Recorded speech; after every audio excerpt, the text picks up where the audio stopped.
Hail, hail, the Celts are here, and what the hell do we care now, guys? As I'm just moving some of the pieces across the board, we have got a very different looking Wilfred Nancy Celtic coming into the game tonight as the manager has made 4 changes. We kind of expected Schmeichel back in for Sinisalo, but Scales returns to the starting 11, and Kieran Tierney, Paul John Dykes gets his wish. He's been moved back to left wing back in this one, but we also see Paulo Bernardo and Rio Hatate coming into the side for Arnie Engels, and you guessed it right, Johnny Kenny. So there has been a change in the forward dynamic, and I think as a consequence, we've had a little bit of unraveling of the side of the team, of the composition of the outfit that Nancy has established so far. With some of these changes, we'll dive into the tactics board in a second and see exactly how the hoops are shaping up. But we'll leave this team on screen for another few minutes while all you join us live and loud. Let me know your thoughts and feelings on this. I think we can see the writing on the wall with this, that Maeda is going to be the striker, of course, and Scales will take the Tierney job in the back three, with Tierney just going a little bit further on.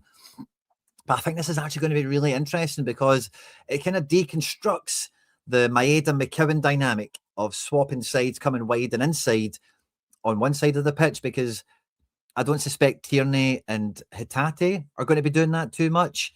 And it'll be interesting to see how that develops, because now on both sides of the pitch, it should be a bit more symmetrical. With Yang and Tierney, you would think kind of shunting up and down the lines a bit clearer. Hard to imagine that Scales or Ralston get the agency that Tierney's been afforded in those positions recently. And with Bernardo, Hatate, it'll be interesting to see how they work around in Negren and McGregor, because I think Negren and McGregor are still going to be doing the same thing.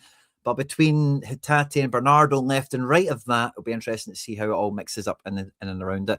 And with Maeda being on the end of things, maybe it works out better for all of us tonight.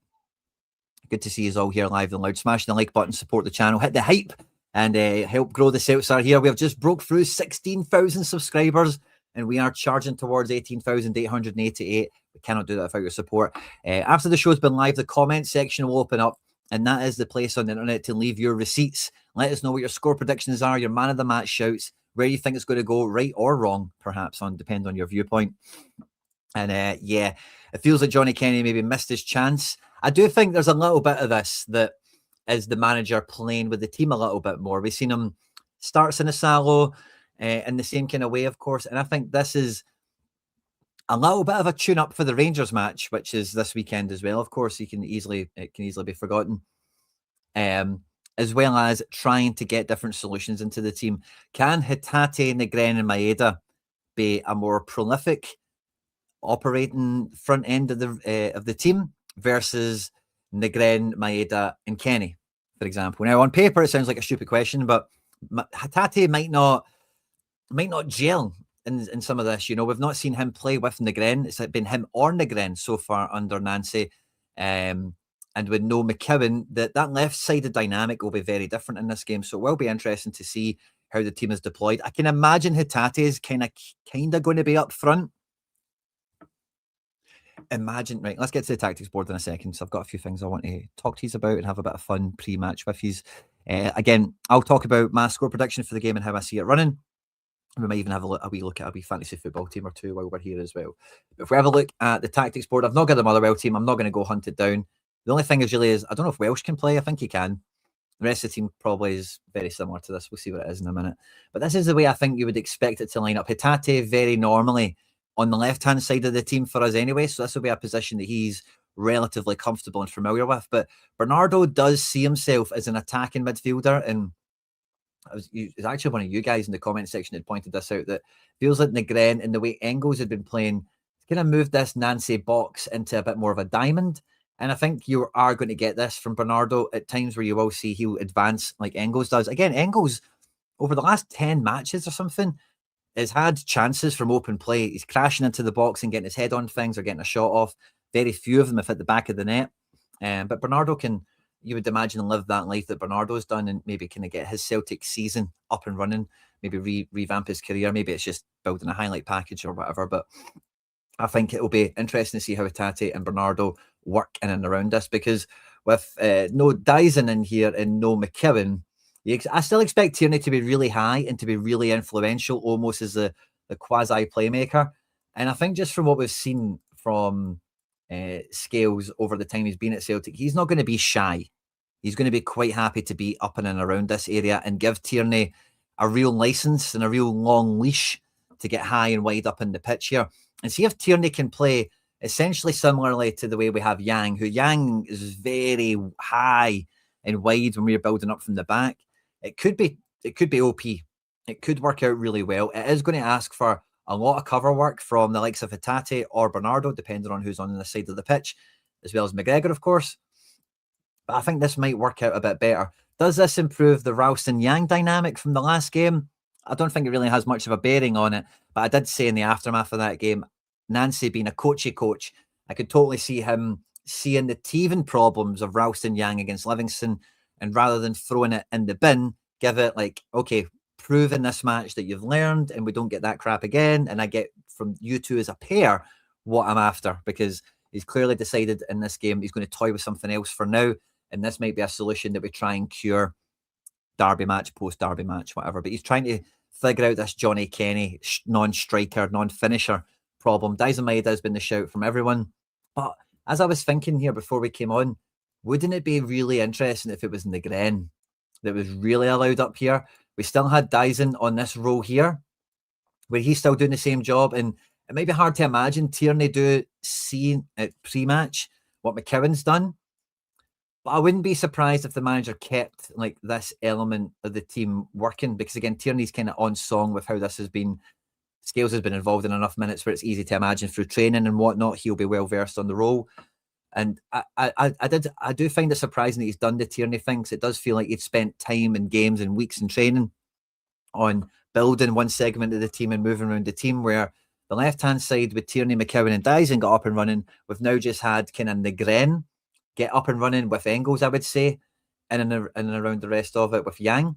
And now you're maybe taking that apart a little bit by changing the dynamic of someone that maybe is going to be a bit more on the line rather than travelling inside and swapping positions with Dyson. Again, it's more than likely going to be that Dyson's going to be up front, Rio will be on the left, Negren will be on the same job and will often come over to the left and overload with us. But it'll be interesting to see how it actually pans out, because it will look different. Negren up top, yep, that's it. I could see it. I could see it, but again, like, what is he going to change? Is he going to change Negren working, or is he going to change Dyson working? Because he's changing one of them. Imagine he wasn't changing any of them. Imagine he just put Hatate up front. Because when Hatate came on midweek, it kind of looked like this for a minute. But it was kind of because that it was Dyson that went up there and Hatate came in here. But there was a moment or two where Dyson was maybe kind of pressing or just found himself out here, and Hatate actually looked a bit more central. So we might see that. We might see a bit of fluidity between the three of them, and you'll still see Dyson peeling out into the wide area. It's going to be really interesting. It's the only way I can put it. It's hard to say how this is going to work, because the Tierney, the symmetry dynamic is something that we've not seen yet from Nancy. Yeah, it might be a heavy rotation, which will be cool to watch, man. Should be really good.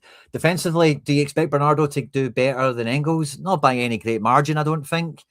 Does Scales come in here? Maybe just, I don't know, Tierney's a defender, right? But does this maybe just solidify the back three a little bit more, and you just give Tierney like complete cover? Like, Tierney's just got the cover to be everything that Nancy wants him to do and link up play with kind of everyone else. Is that kind of half the strat?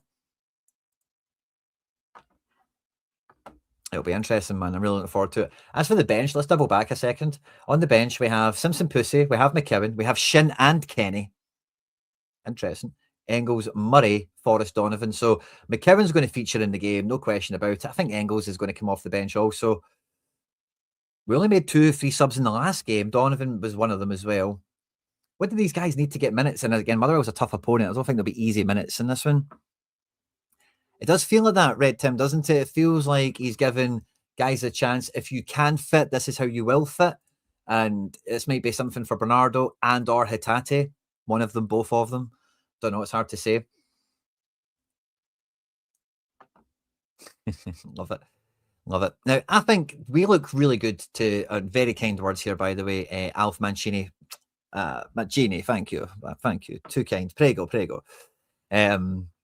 I think we look good in this. Now, Motherwell are not to be underestimated. If anything, they're probably one of the most fiercest teams for us to come up against in terms of an opposition that will proactively try and pick us apart, and we've seen how effective that can be, even under Wilfred Nancy, never mind any other manager. And between Fidinger, Longello, Said, Just, Watt, they've got lots of heroes that have come out this season already and made a name for themselves very quickly. Prepared to get flanked on the right all night, says Andrew Worley. And yeah, that could be the way it goes. That could be the way it goes. I don't know. I think if I was looking at Celtic, do you mean our right? Then yeah, that's what I would try and do. I would, especially this Longello guy, I would really be throwing him up. He's very, what I like to call bombastic with fullbacks. You know, like he's a guy that breaks into the box, got a big frame about him, and he'll take Yang for a run. And this one will be a really energetic down this side of the pitch. And then yeah, when you do have the likes of Just, this will, if I was playing against Celtic, this is the sort of thing I would be looking to exploit, or the pockets I would try and get into. And I think you're quite right there, Andrew, if that's what you're meaning. I'm with you. I don't think you would intentionally try and attack the Tierney side unless you can catch Scales really going for a wander at some point, and then you just know you've got an acre to break into. And they're missing the best player down to AFCON, of course, we knew that. Yeah, you're right there, Celtic fan 67. Fasten your seatbelts. Yeah, it's definitely one of the. Let's see. I'm not sure if I'm quite fasten your seatbelts, because I do think, like, see, when it comes to defending one-on-one, Scales only makes the defence better, because I just think he's very good at that. Not that Tierney's bad at it or Trusty needs help with it necessarily, but he just brings that to the party, doesn't he? We're missing what McKibben brings. We're missing maybe what Dyson brings in those kind of rotating spaces, but it'll be interesting to see how Hatate emphasises what's went on well in the middle of the pitch. Can we get Tierney just off the leash more? And can Dyson finish those chances that we've been creating, I guess, is the main problem. I think if we can chance create like we've been doing, we're good to score 3 or 4 goals. Their defence is decent. Their goalkeeper's good as well. I'm going to say we score 3. Do we concede? We've not had a clean sheet yet. This would be a really good game to get a clean sheet in before the derby. It might feel like a madness predicting a clean sheet, but I do think Hatate has got a very good work ethic defensively. And if Tierney, and if this is the wide players, this is potentially like off the ball. This might also be part of Nancy's thinking, a much more defensive outfit than having McKibben at left and Kenny up front, etc. Because you know Dyson is going to shift in everywhere. And the Gren Marathon Man doesn't stop moving, but again, he doesn't go anywhere too quickly. So you've maybe got Dyson to cover some ground. Hatate carries some of the Gren's burden, and Bernardo does Bernardo, you know, along with Tierney. Extra centre back with Scales, a bit better at set pieces defensively. If we were going to get a clean sheet under Nancy, you would have to think it's this one where there is a quasi back 4 in here, you know. So I'm going to say we get a clean sheet, right? I'm going to say Celtic win this 3-0. The Gren's going to score. I think Dyson's going to, if he's up here tapping stuff in, he'll be in amongst it. And I think Tierney might, continue to shine. I'm going to go for the Gren to continue to write the headlines. He could get an assist and a goal, could get 2 goals and an assist. I think the Gren is the headline maker. Celtic are going to win this 3-0. Will it be a game of 2 halves?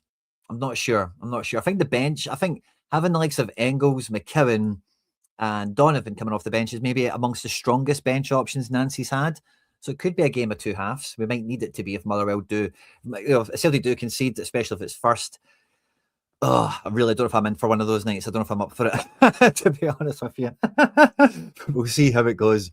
Let me know your thoughts and feelings. Let me know your score predictions in the live chat or in the comments section after we've been live. I've got some fantasy football teams going out, and I think Engels on the bench is probably hurt me for one of my better teams. But yeah, if he comes off the bench and does okay, that might be fine. Got one good team full of 5s. I've got this other team that might be half okay. No McKibben from the start. Kind of hurts this team as well, doesn't it? And then the throwaway team is actually, whatever. Yeah, nothing too great.